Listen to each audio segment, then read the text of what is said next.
جیسے ایک استاذ اپنے بچے کو، پڑھنے والے بچے کو سکھاتا ہے کہ درخواست کیسے کرنا، لیو لیٹر کیسے لکھنا، درخواست کیسے کرنا، معافی کیسے مانگنا، تو اللہ کا کتنا بڑا فضل ہے، کرم ہے۔ اللہ اگر ہم کو یہ نہ سکھاتا تو ہم کیسے توبہ مانگتے؟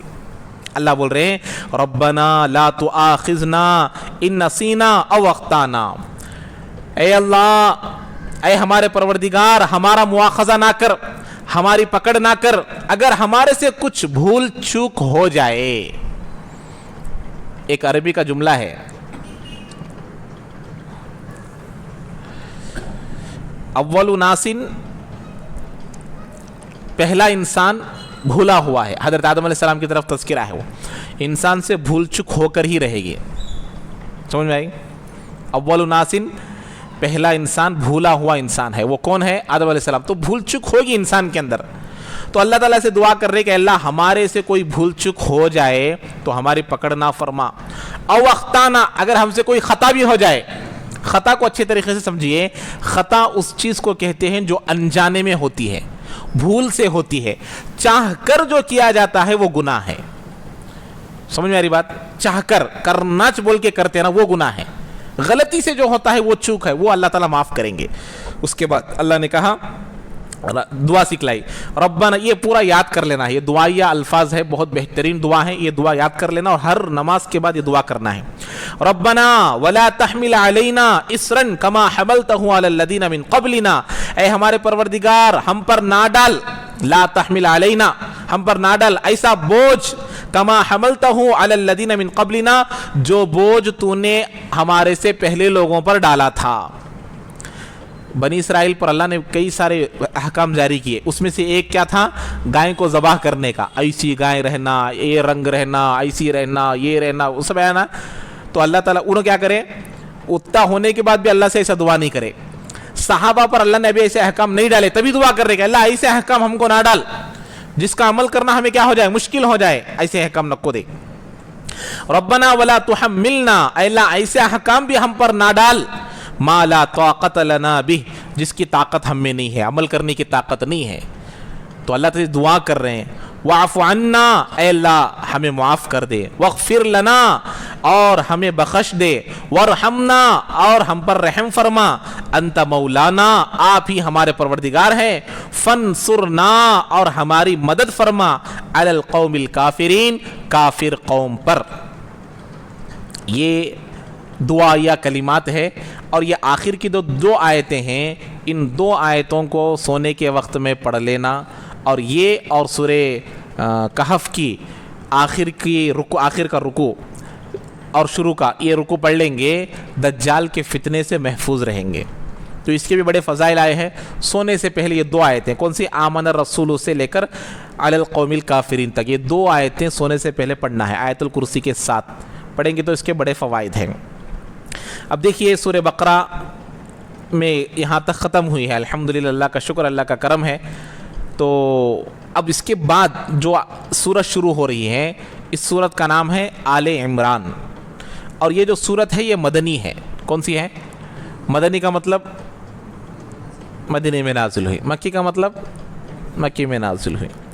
یہ مطلب تو میں شروع قرآن میں نہیں بتایا تھا، کیا بتایا تھا میں؟